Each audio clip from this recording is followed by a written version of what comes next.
বড় প্লাস্টিক চোখে দেখা যায়। এ কারণে পরিবেশ ও স্বাস্থ্যগত বিপদ কেমন হতে পারে সেই ধারণা কমবেশি সবারই জানা। তবে ক্ষুদ্রাতি ক্ষুদ্র প্লাস্টিক কণা প্রাণ প্রকৃতিতে নীরবে বিষ ঢাললেও এর ভয়াবহতা রয়েছে আড়ালেই। বিভিন্ন গবেষণায় প্রমাণ মিলেছে লবণ, আটা, চিনি, মাছ, মাটি, বাতাস, নদী, সমুদ্র, এমনকি খাবারের পানিতেও রয়েছে মাইক্রোপ্লাস্টিকের অস্তিত্ব। দর্শক, এই বিষয়ে বিস্তারিত জানাতে সমকাল সংবাদ পর্যালোচনায় আজকে আমাদের সঙ্গে যুক্ত আছেন সমকালের সিনিয়র রিপোর্টার জাহিদুর রহমান, আর সঙ্গে আছি শাহাদাত তরিম। জাহিদুর রহমান, সমকাল সংবাদ পর্যালোচনায় আপনাকে স্বাগত জানাচ্ছি। জি, আপনাকে ধন্যবাদ। আপনার একটি বিশেষ প্রতিবেদন আমরা দেখতে পেয়েছি আজকে। প্লাস্টিক তো এমনিতেই ক্ষতিকারক একটি পণ্য। জি।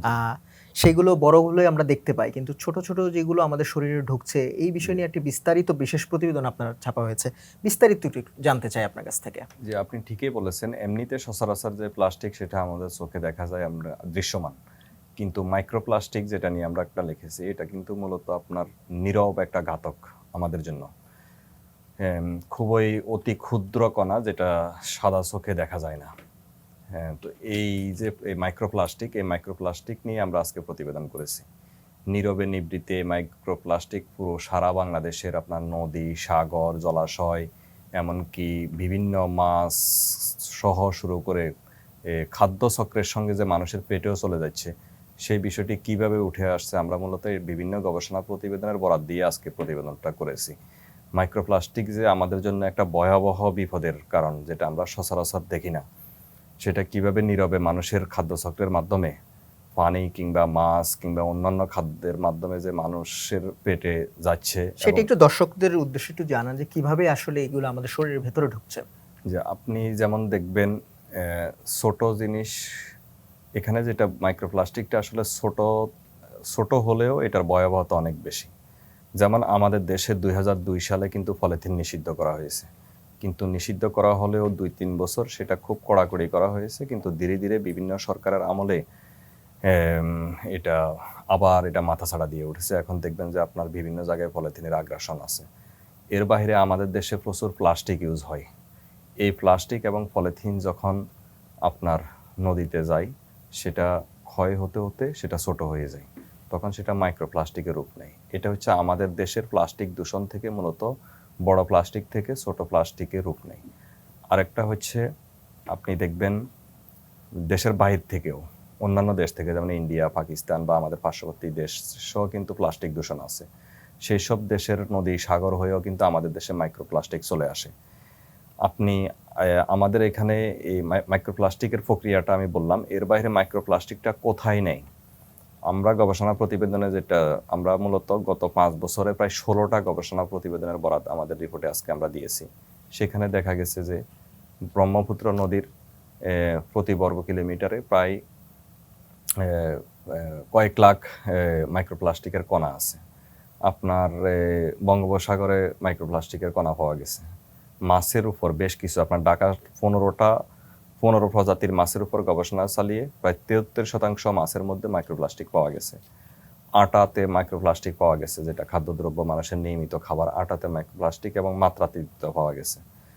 আপনার চিনির মধ্যে পাওয়া গেছে, লবণে পাওয়া গেছে। এবং লবণ, চিনি এবং আটা, এই 3টা খাদ্যদ্রব্য আমাদের নিয়মিত খাবারের টেবিলে থাকে। এই 3টা খাবারের নামি দামি ব্র্যান্ড, গবেষণা প্রতিবেদনে নামি দামি ব্র্যান্ডগুলোর নাম উল্লেখ করা হয় নাই, কিন্তু ঢাকার বিভিন্ন বাজার থেকে সংগ্রহ করা 10টা ব্র্যান্ডের লবণ, আটা এবং চিনি গবেষকরা সংগ্রহ করেছেন। সেখানে তারা মাত্রাতিরিক্ত মাইক্রোপ্লাস্টিক দেখেছেন। এটা হচ্ছে নিয়মিত খাবারের মধ্যে। এর মধ্যে মাছের পেটে আপনার ঢাকার 3টা লেকের মাছ তারা সংগ্রহ করেছেন। 3টা লেকের মাছের মধ্যে মাইক্রোপ্লাস্টিক পাওয়া গেছে। বুড়িগঙ্গা নদীর মাছের মধ্যে মাইক্রোপ্লাস্টিক আছে। এমনকি ঢাকার বাহিরে আরও বেশ কয়েকটা নদীর উপর তারা গবেষণা চালিয়েছেন। সুন্দরবনের 3টা নদী, সেই 3টা নদীর মধ্যে মাত্রাতিরিক্ত মাইক্রোপ্লাস্টিক। এখন এটা যেমন গবেষকরা যেটা বলেছেন, আপনার লবণ যেখানে উৎপাদন হয় কক্সবাজারে, সেখানেও কিন্তু মাত্রাতিরিক্ত প্লাস্টিক।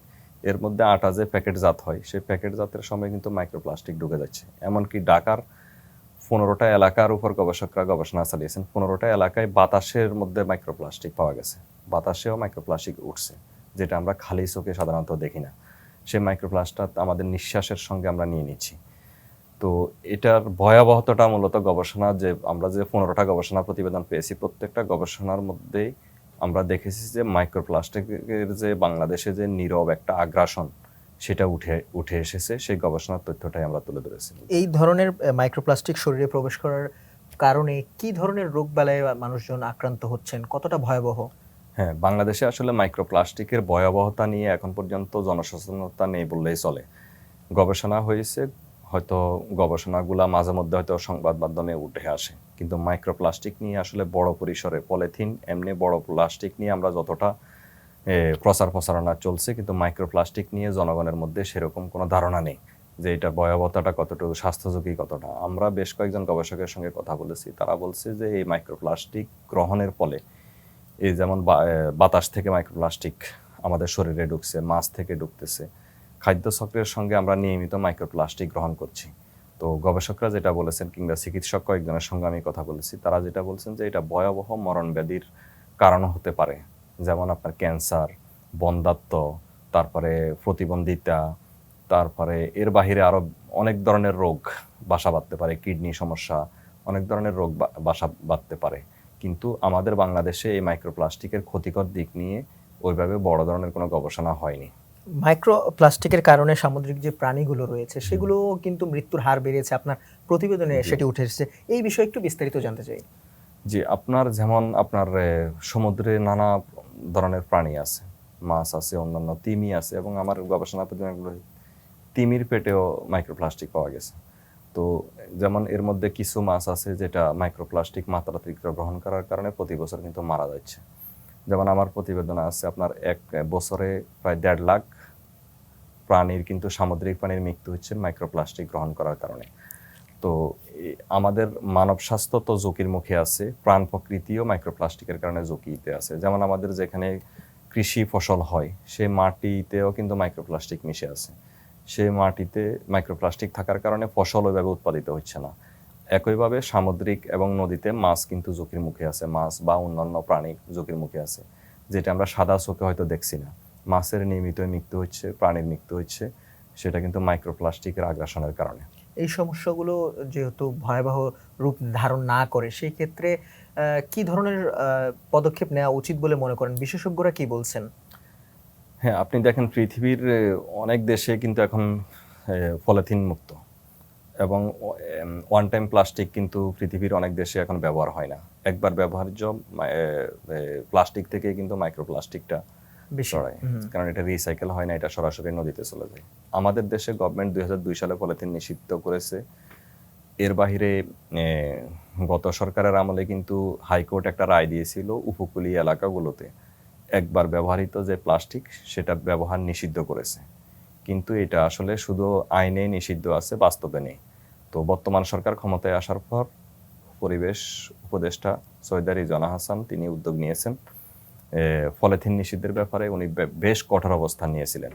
তো এখন পর্যন্ত আমরা দেখছি যে পলিথিনের বিরুদ্ধে, পলিথিন উৎপাদন এবং বিপণনের বিরুদ্ধে নিয়মিত অভিযান চলছে, এবং কারখানাগুলোতে অভিযান চলছে। খুব কঠোর অবস্থানে আছে সরকার, এবং বেশ কয়েকটি কারখানাতে অভিযান চালাতে গিয়ে কিন্তু হামলারও শিকার হয়েছে আমাদের পরিবেশ অধিদপ্তরের কর্মকর্তারা। তো এখন পর্যন্ত আমরা যেটা দেখলাম, সরকার যে উদ্যোগ নিয়েছে তার মধ্যে পলিথিন শুধুমাত্র ঢাকা শহরের সুপার স্টোরগুলোতে এখন আর পলিথিন ব্যবহার হয় না, কিন্তু কাঁচার বাজারেও কিন্তু পলিথিন নিষিদ্ধ। এখন কাঁচা বাজারে আগের চেয়ে কমছে, কিন্তু পুরোপুরি বন্ধ হয়নি। আর একবার ব্যবহার্য যে প্লাস্টিক ব্যবহার সেটা কিন্তু বন্ধ হয়নি, সেটা এখনো আছে চলমান। আর এর বাহিরে সরকারি অফিসগুলোতে যেমন আপনার সচিবালয়ে কিন্তু এখন প্লাস্টিক ব্যবহার নিষিদ্ধ, এবং সরকারি বড় বড় অনুষ্ঠানে কিন্তু এখন আপনার প্লাস্টিকের বোতল ইউজ হয় না, কাঁচের বোতলে ব্যবহার হয়। আর এখানে আপনি দেখবেন আমাদের যে বহুজাতিক কোম্পানি কিংবা দেশীয় কোম্পানি, এরাও কিন্তু হিউজ প্লাস্টিক উৎপাদন করে, কিন্তু রিসাইকেল করে না। তাদের প্লাস্টিকগুলো কিন্তু কোনো না কোনোভাবে নদী, জলাশয়, পানিতে মিশে যাচ্ছে।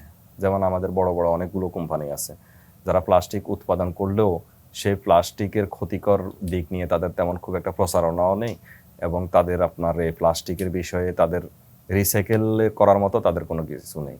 আমার কথা হচ্ছে যে তারা উৎপাদন করবে, এটার দায় দায়িত্ব তাদেরকে নিতে হবে, যেটা অন্যান্য দেশে নাই, কিন্তু আমাদের দেশে সেটা নেওয়া হয় না। সেখানে একবারে লাগাম ছাড়া প্লাস্টিক এবং পলিথিনের উৎপাদন, বিপণন এবং আপনার এটা যে নদী জলাশয়ে চলে যাচ্ছে, এটা লাগাম ছাড়া চলে যাচ্ছে, এটার কোনো কন্ট্রোল নেই। তো আমার মনে হচ্ছে যে এটা একটা সবাইকে একটা দায়বদ্ধতার মধ্যে আনা উচিত, বিশেষ করে কোম্পানিগুলোকে, যে তাদের প্লাস্টিক দূষণের দায়িত্ব তারাই নেবে, না হলে এভাবে দূষণ চলতেই থাকবে। জি, জাহিদুর রহমান, আজকে আমাদেরকে সময় দেওয়ার জন্য আপনাকে অসংখ্য ধন্যবাদ। জি, আপনাকে ধন্যবাদ। দর্শক, এই ছিল আজকের সমকাল সংবাদ পর্যালোচনা। অন্য কোনো দিন অন্য কোনো বিষয় নিয়ে আমরা আবারও হাজির হব। ততক্ষণ পর্যন্ত সমকালের সঙ্গে থাকুন এবং দেশ বিদেশের সর্বশেষ সংবাদগুলো জানতে সবার আগে www.সমকাল.com-এ ভিজিট করুন।